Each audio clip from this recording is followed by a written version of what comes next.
Yemen केमिति फसिले Kerala nurse काहींकी निमिषांको मिलिबो मृत्युदंड बंचिबाको कौन रही विकल्प रास्ता केरलर निमिषा प्रिया दो छकीरे फसिछि जीवन मृत्युदंड ना मुक्ति जेलर काल कोठरी रे बसी भाबुछंती निमिषा येमेन जणे नागरिकंकु हत्या अभियोगरे तांकु मिलिछि मृत्युदंड झियोकु बंचाइबाकु मांको सबु उद्यम फेल मारिछि।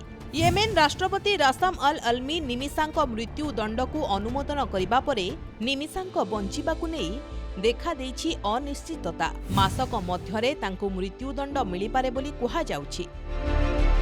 निमिषांकु बंचाइबाकु सबु प्रकार सहयोग करा जाइथिबा कहिसंती भारत सरकार। वैदेशिक व्यापार मंत्रालय मुखपात्र रणधीर जयसवाल जारी करिथिबा विवृत्तिरे कुहा जाइछि येमेन ने निमिषांक मृत्यु दंडादेश विषय आमे अवगत अछु तांकु सबु प्रकार सहायता करा जाउछि।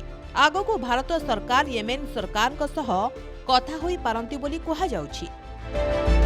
एमिति स्थितिरे मृतकंक परिवार सदस्यंक क्षमा ही निमिषांको मृत्यु मुहरु बंचाई पारिबो। झियोकु बंचाइबाकु निमिषांक मां प्रेम कुमारी वर्षे हेबो येमेन राजधानी सानारे डेरा पकाइछंती।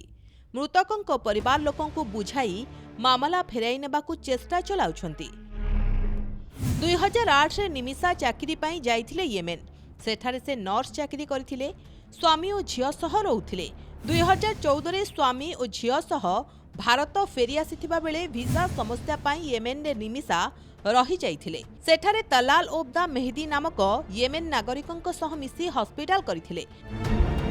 किछि दिन उभयंक मध्यरे संपर्क भल थिले मध्य परे फाट देखा देइथिला। तलाल निमिषांक पासपोर्ट रखी देइथिबा बेले निमिषा ए संपर्क रे थाना रे अभियोग करथिले। तबे मिछरे निमिषांक स्वामी कहिबा सह एहा स्वामी स्त्रींक व्यक्तिगत मामला कही तलाल सफेई देबा परे पुलिस मामला रे हस्तक्षेप करि नथिला।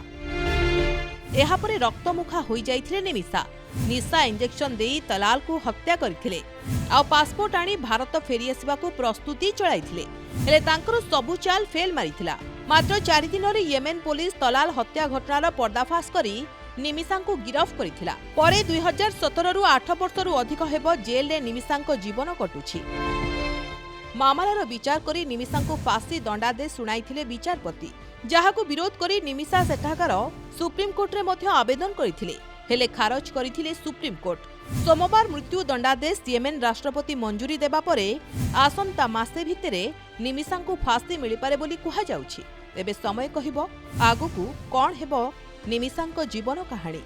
Bureau report Prameya news 7 digital.